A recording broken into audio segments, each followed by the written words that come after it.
Well, welcome everybody. I'm so happy to be here. Thank you to Zev and to Kim for organizing this. My name is Aaron Hurwitz, and I'm a foreign counsel for Kongshin. And I know I don't look Chinese, but I've been living in Beijing for quite some time, and I advise on various intellectual property matters, and specifically deal with enforcement, anti-counterfeiting, and general IP advice. And we're going this way.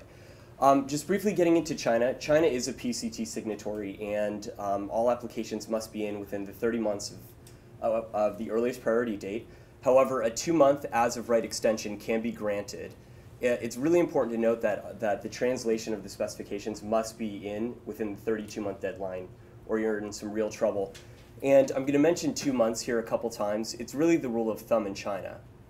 Anytime you're considering an extension whatsoever, it's usually 2 months. So when in doubt, consider 2 months, but of course consult with your practitioner in the People's Republic of China. And also with regard to the Paris Convention, you do have 12 months, and again, everything must be in terms of the translations within the 12-month deadline. Now, excess fees, just briefly going through that, it's 150 RMB per claim over 10. And as you can see, which is? Oh, I was just going to do the exchange rate. It's about $26. And now the Chinese RMB is appreciating dramatically, so what that means for everyone is it's going to just get more and more expensive to file excess claims and for excess pages. So you need to keep that in mind when consulting with your clients.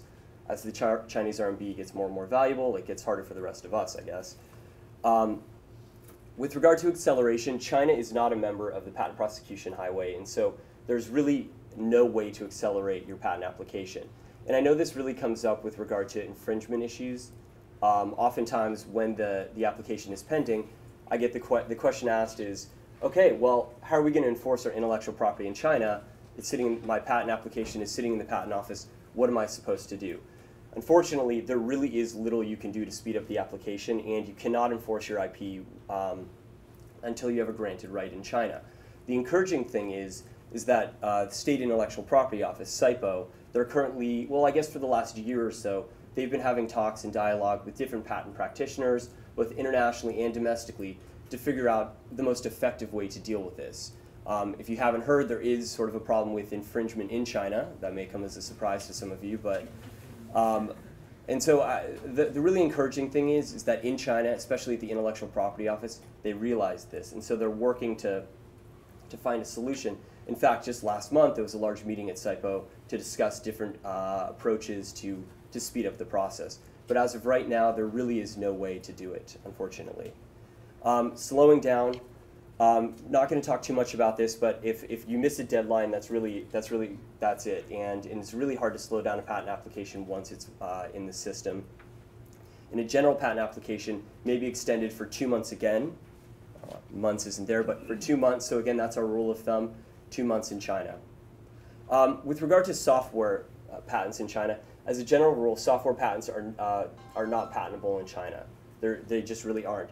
However, they may be protected in accordance with Chinese copyright law, which is, you implement the regulations on computer software protection. And the real key here is that so long as the software and the hardware as a whole can really improve the prior art, you can seek protection. And the key is it has to constitute a complete technical solution. And so it does get fairly complicated, but as a general rule, software cannot be patented in China. However, you can still protect it, again, under copyright law. Now, business methods in China, the definition of business methods is very, very different to that in the United States. It's incredibly different, and it's still a developing area. And as a whole, business methods are not patentable in China. At least until 2006, it was very, very difficult to get it done. Now, the examination authority is no longer required to evaluate the subject matter of the invention by simply citing prior arts.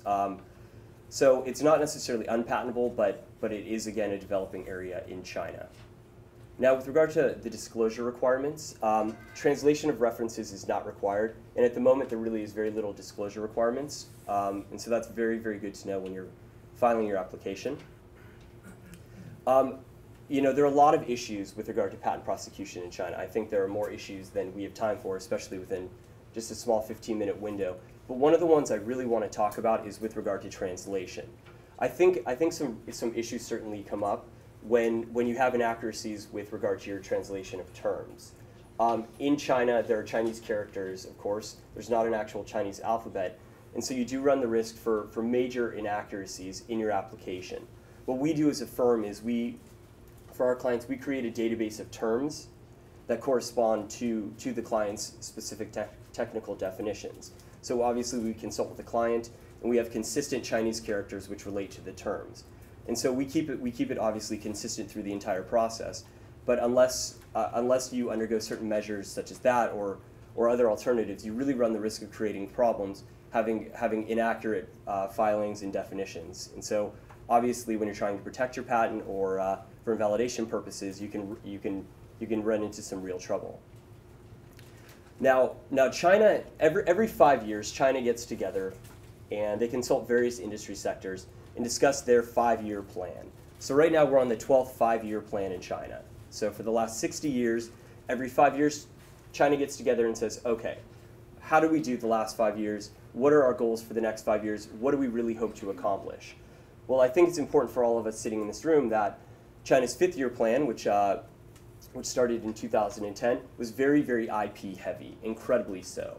I know there's a stigma about China with regard to enforcement of intellectual property rights, but thankfully China realizes it, and China's dedicated to promoting the scientific development, accelerating economic transformation, and really building an innovative society. I know for a long time China was very manufacturer heavy, but very, very low on the innovation side. China's dedicating significant resources to improve that. I know a lot of people have asked me a lot of questions with regard to the Chinese government issuing subsidies for research and development and for patent filings around the world. It's very much a true fact. The Chinese government does offer subsidies as encouragement to small to medium-sized enterprises to file patents in China and then bring their innovation around the world. And so Chinese companies have been filing a significant amount, of course, in China, as I'll show you on the next page, and as you can see at the bottom of this slide, but also their global innovation is going to continue to increase exponentially in the coming years. And I think it's interesting, in 2010, just as a quick figure here, there were 1.22 million patent applications filed in China. I mean, that is a lot of patent applications, and 400,000 of which were for invention.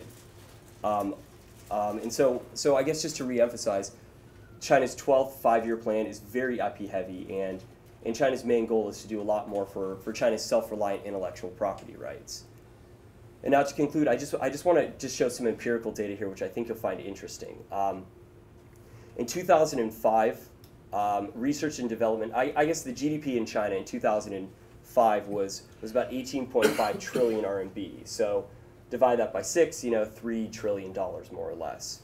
In 2010, it was up to about 40 trillion RMB. And their goal for 2015, their plan, China's goal, which they've hit in the last 3 5th-year plans, is to have a GDP of about 55 trillion RMB. So dividing that by 6, I don't know if I can do the math so quickly, but it's about 9 RMB or so. And I want to direct you to the next line here, because this is with regard to research and development.